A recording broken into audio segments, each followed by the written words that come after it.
ফেব্রুয়ারি মাস মানেই ভালোবাসার মাস। তো এই ভালোবাসার মাসে আমার কোনো ভালোবাসার মানুষ না থাকার কারণে ফ্লাওয়ার বুকেটা বানিয়ে দিলাম নিজের বোনকে। তো হ্যালো এভরিওয়ান, আসসালামু আলাইকুম, welcome back to my channel. তো আজকে বানাবো হচ্ছে ফ্লাওয়ার বুকে। তো চেয়েছিলাম আজকে বড় বোনের অ্যানিভার্সারি উপলক্ষে কিছু একটা গিফট করব, বাট আমি নিজেই গিফট পেয়ে গেলাম। আপুকে আমি বাসায় আসার আগে আমি বলেছিলাম যে আমাকে ট্রিট দিতে হবে, তাই আপু আমার জন্য এটা নিয়ে এসেছে। শুধু আমার জন্য না, আমার ছোটো বোনের জন্য নিয়ে আসছে। ভেবেছিলাম আমি আপুকে সারপ্রাইজ দিব, বাট আমি আপুকে সারপ্রাইজ দেওয়ার আগে আমি নিজেই সারপ্রাইজড হয়ে গেছি। তো চলুন এখন শুরু করা যাক আমরা কিভাবে বানিয়েছি। তো ফার্স্ট অফ অল আমাদের কিছু কালারিং পেপার লাগবে। তো কালারিং পেপার দিয়ে ফ্লাওয়ার বুকেটটা বানানো অনেক ইজি প্রসেস, বাট এটা বানাতে অনেক টাইম লাগে। আমার প্রায় 1.5 থেকে 2 ঘন্টার মতো লেগেছে। সবথেকে বেশি টাইম লাগে এই রেড পেপার দিয়ে ফ্লাওয়ারগুলো বানানোর সময়। তো ফ্লাওয়ারগুলো হচ্ছে অনেক লেয়ারে থাকে, অনেকভাবে কেটে দেন, আঠা দিয়ে জোড়া লাগিয়ে দেন ফ্লাওয়ারটা বানাতে হয়। তাইলে আমি ফুল ফ্লাওয়ার বুকেটটা হচ্ছে ফুল দিয়ে কভার করতে পারতাম, বাট আমি এতটা পরিমাণে অলস যে আমি হাফ ডেকোরেশন করে বাকি হাফ একটু চোরামি করে ক্লে দিয়ে একটা হার্ট বানিয়ে দিয়েছি।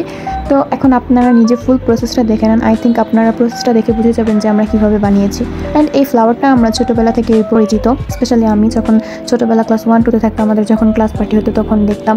ইভেন আমি নিজেও বানাইতাম কিছু ফ্লাওয়ার। দেন হচ্ছে ওয়াল ডেকোর করার জন্য মানে অনেক কিছু বানিয়ে দেন ওয়ালে হচ্ছে টিচার্সরা লাগাতো, দেন আমরাও হেল্প করতাম। দেন ক্লাস পার্টির দিন রুমটা দেখতে অনেক বেশি সুন্দর লাগতো। তো ওইরকমভাবে এই ফুলগুলো আমরা তখন বানাতাম। তো সেম প্রসেসে আমরা হচ্ছে ফ্লাওয়ার বুকেতে ফ্লাওয়ারগুলো বসানোর জন্য যতগুলো ফ্লাওয়ার লাগবে ওইগুলো আমরা সব নিয়ে নেব।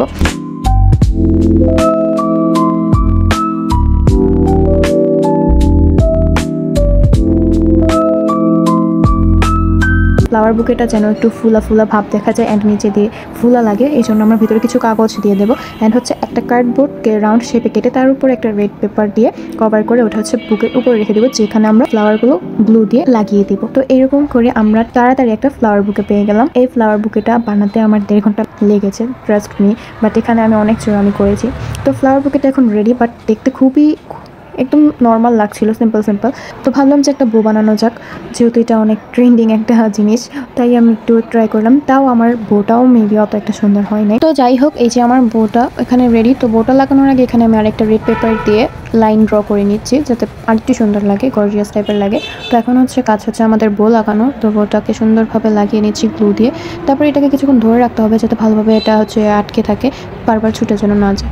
দেন এইভাবে আমাদের বোটা হওয়ার পরে নিচে দিয়ে যে রিবনটা থাকে বউয়ের, ওই রিবনটাকে আমরা সুন্দরভাবে কেটে ঠিকঠাক মতন লাগিয়ে নিব গ্লু দিয়ে। একদম সিকিউর করে লাগাতে হবে যেন পরেতে না ছুটে। তারপরে বোটা তাও একটু খালি লাগছিল, এটা ভেবে একটু একটা মাঝে পার লাগিয়ে দিলাম হোয়াইট কালার, বা আপনারা আপনাদের নিজস্ব চয়েসে লাগাতে পারেন। তো এই তো আমার ফুল বোটা রেডি, তো সরি ফুল বুকেটা রেডি। তো এখন হচ্ছে আপুকে দিব। তো চলুন দেখি আপুর রিয়েকশন কী।